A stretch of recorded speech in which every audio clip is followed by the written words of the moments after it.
Bonjour. Les samedis du néo-confinement, 14 novembre 2020.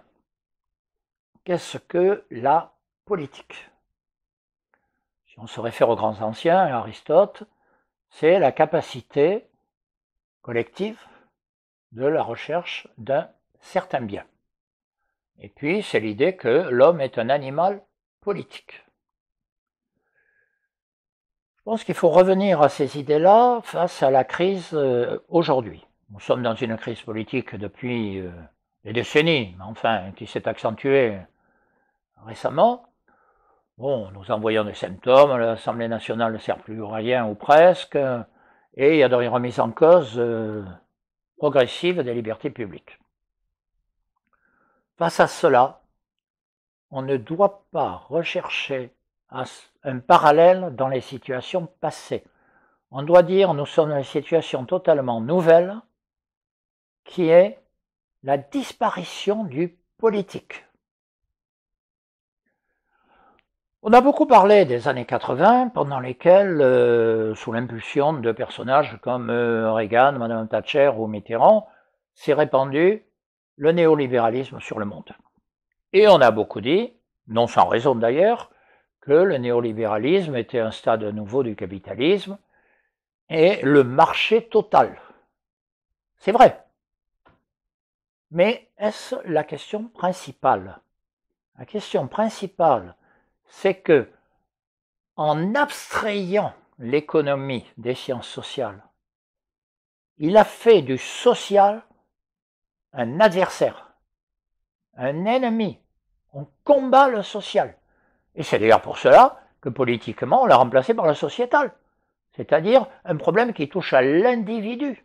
Jusqu'à présent, c'est des affaires privées. Il n'y a plus de politique au sens du combat social, c'est-à-dire l'organisation de la société comme le prétendait Aristote. Voilà. Et c'est cela qu'il faut dire, parce que déjà le dire, c'est pouvoir le combattre. Deuxièmement, c'est dire la solution, c'est la recréation du citoyen et du peuple, et des relations dans ce qu'on appelle la politique. Or, simplement deux mots là-dessus de ceux qui, soit sincèrement pour certains, soit de façon cynique pour d'autres, veulent régler la question, non pas en recréant le citoyen et le peuple, mais en remettant en cause l'instrument qui permettait d'exprimer le citoyen dans le cadre du peuple, à savoir le suffrage universel.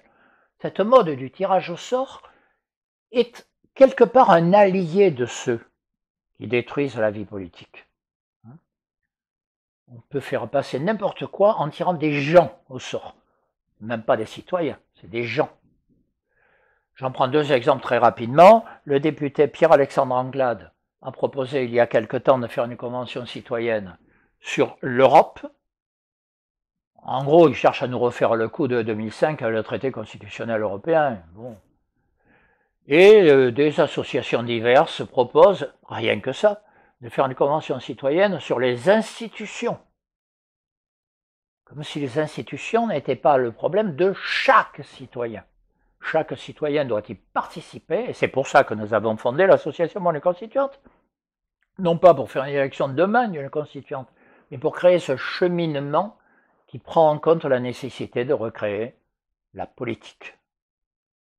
Tel est l'enjeu du moment. Vive la République!